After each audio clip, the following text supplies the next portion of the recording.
మిత్రుడు వంశీచంద్రెడ్డి చెప్పినట్టు మక్తల్ నారాయణపేట కొడంగల్ ఎత్తిపోతల పథకమే కాదు, medical college, engineering college, veterinary college, nursing college, degree college, మహిళా డిగ్రీ కాలేజీలు, జూనియర్ కాలేజీలు, లా కాలేజీలు మన జిల్లాకి ఇచ్చి మన జిల్లాల పేదలు చదువుకోవడానికి అన్ని విద్యా ఉపాధి అవకాశాలు కల్పించడానికి వాళ్ళు నిర్ణయం తీసుకున్నాం.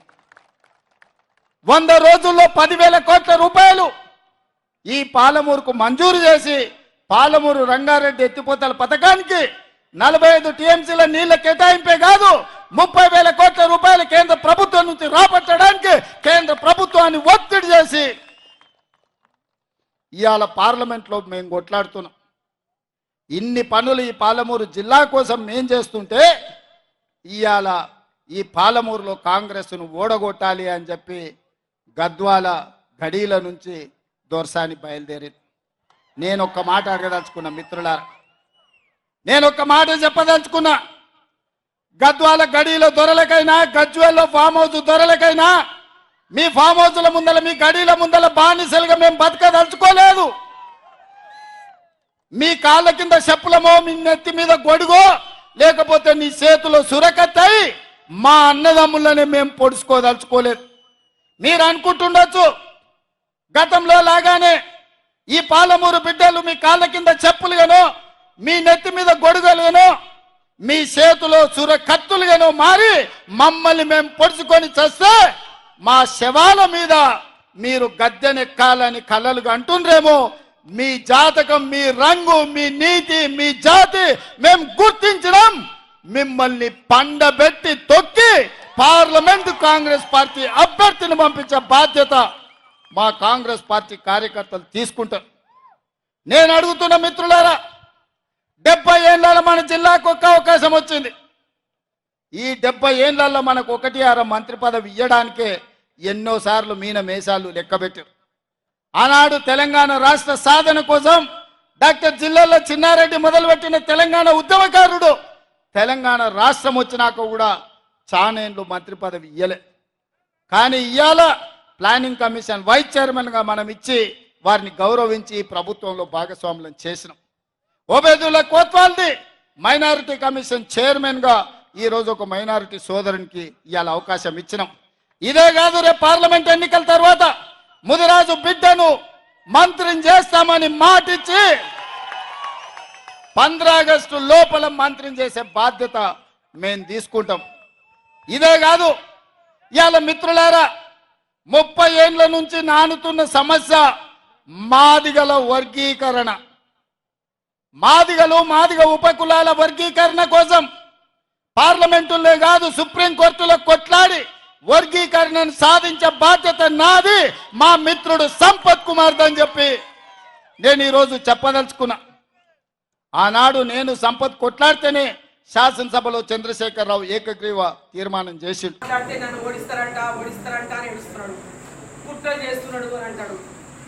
కుట్రలు మీరు చేస్తున్నారు. కుట్రలని అరుణమ్మ మీద నోటికి వచ్చినటువంటి భాష మాట్లాడుకుంటూ, అవమానకరమైనటువంటి భాష మాట్లాడుకుంటూ ఈరోజు మీరు కుట్రలు చేసుకుంటూ మొత్తం ఏకమైపోయారు కదా మీరంతా.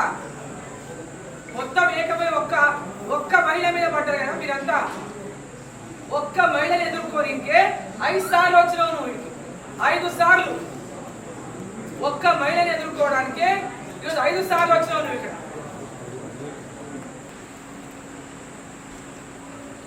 ఇంకా మాట్లాడేందు చాలా. మీ జాతకం, మీ నీతి, నా రంగు, మా జాతి ఆయన గమనించిందంట. మమ్మల్ని పండబెట్టి తొక్కి ఈసారి పార్లమెంటుకు ఆయన గెలిపించుకుంటాడు. అంటే మమ్మల్ని పండబెట్టి తొక్కుతాడంట ఆయన. నన్ను పండబెట్టి తొక్కి ఆయన పార్లమెంటు గెలిపించుకుంటాడంట వాళ్ళ అభ్యర్థిని. అంటే ఒక ముఖ్యమంత్రి మాట్లాడేటటువంటి మాటలేనండి. నా జాతి అంట, నా రంగు అంట. ఈరోజు నా జాతి గురించి, నా పుట్టుక గురించి, నా రంగు గురించి మాట్లాడేటటువంటి స్థాయిలో ఈరోజు ఈ రాష్ట్ర ముఖ్యమంత్రి ఉన్నాడంటే ఇటువంటి ముఖ్యమంత్రికి ఆ స్థానంలో కూర్చునేటటువంటి అర్హత ఉందా నేను ప్రశ్నిస్తున్నాను. ఒక మహిళ గురించి ఒక మహిళ తన ఇంట్లో ఆడబిడ్డలు లేరా మీ ఇంట్లో? నీ తల్లి ఆడది కాదా? నీ భార్య ఆడది కాదా? నీ బిడ్డ ఆడది కాదా? నీ సోదరు ఉందో లేదో నాకు తెలియదు. అసలు ఆడవాళ్ళకు మర్యాదనే లేదా? నేను అడుగుతున్నా, మీ ఇంట్లో ఉన్న ఆడవాళ్ళ దీని గురించి కొంచెం మీకు చెప్పాలని చెప్తున్నా. ఆడవాళ్ళని ఇదే భాషలో మాట్లాడమని చెప్పిందా? మీ ఇంట్లో ఉన్న ఆడవాళ్ళు దీన్ని రైట్ అని చెప్పిందా? ఒకసారి వాళ్ళని అడిగి తెలుసుకోండి. ఎలక్షన్లు అందరు చేస్తారు, ఎలక్షన్లు ప్రతి ఒక్కరు ఓట్లు అడుగుతారు, కానీ ఇది పద్ధతి. మీరు మాట్లాడే మాట పండబెట్టి తొక్కుతావా? నువ్వు నన్ను పండబెట్టి తొక్కుతావరా? ఏడికి వస్తావో చూస్తానరా?